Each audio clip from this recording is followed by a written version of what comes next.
Iran ने 48 घंटे का युद्ध लड़ने की पूरी तैयारी कर ली है। 48 घंटे में ईरान 200 मिसाइल फायर करना चाहता है। 48 घंटे में ही ईरान अब इजराइल को पूरी तरह खत्म करना चाहता है। ईरान ने इस युद्ध के लिए एक बड़ी तैयारी की है। इस तैयारी का वीडियो जब से इजराइल पहुंचा है तब से नेतन्याहू के सभी कमांडर बैकफुट पर नजर आ रहे हैं।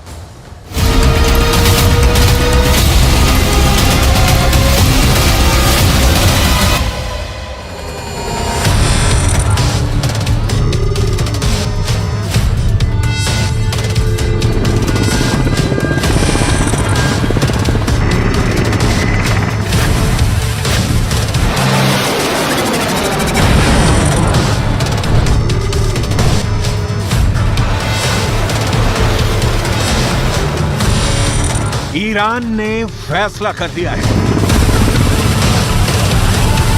ईरान ने ताकत की नुमाइश शुरू कर दी है।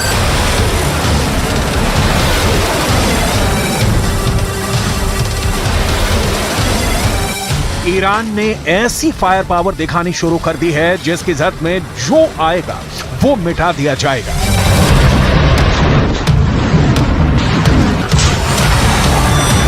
ईरान बताना चाहता है कि इजराइल से वो टक्कर लेने के लिए तैयार है, लेकिन क्या वाकई ऐसा है कि ईरान अब इजराइल से युद्ध करना चाहता है? क्योंकि गाजा से युद्ध निकलकर बाहर फैला तो खतरा तीसरे विश्व युद्ध का जताया जा रहा है, जिसकी आग में पूरी दुनिया जलेगी।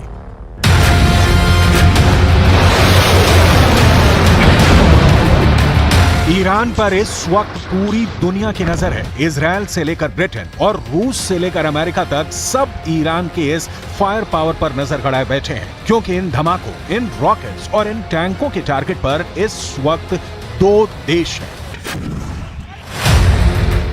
पहला है इजराइल और दूसरा है उसकी मदद करने वाला अमेरिका। इन दोनों देशों से दुश्मनी की सबसे नई वजह इस वक्त गाजा है और वहां हो रही बमबारी।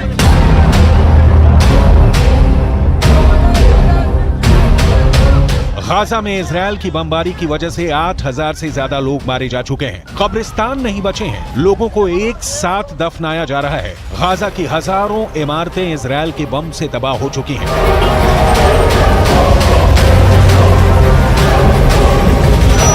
गाजा में 21,000 से ज्यादा लोग घायल हैं और गाजा का हर अस्पताल इस वक्त बुरी तरह जख्मी लोगों के इलाज में जुटा हुआ है। इन्हीं तस्वीरों की वजह से इस वक्त पूरे पश्चिम एशिया में गुस्सा है और इजराइल को बहुत बड़ी वार्निंग भी दे दी गई है। तुर्की ने कहा है कि इजराइल गाजा पर बमबारी वाला पागलपन बंद करे। राष्ट्रपति एर्दोआन ने कहा है कि अमेरिका के बिना इजराइल की सेना 3 दिन में ढह जाएगी। सऊदी अरब ने कह दिया है कि इजराइल गाजा में घुसने की कोशिश न करे, इसका अंजाम बहुत बुरा होगा।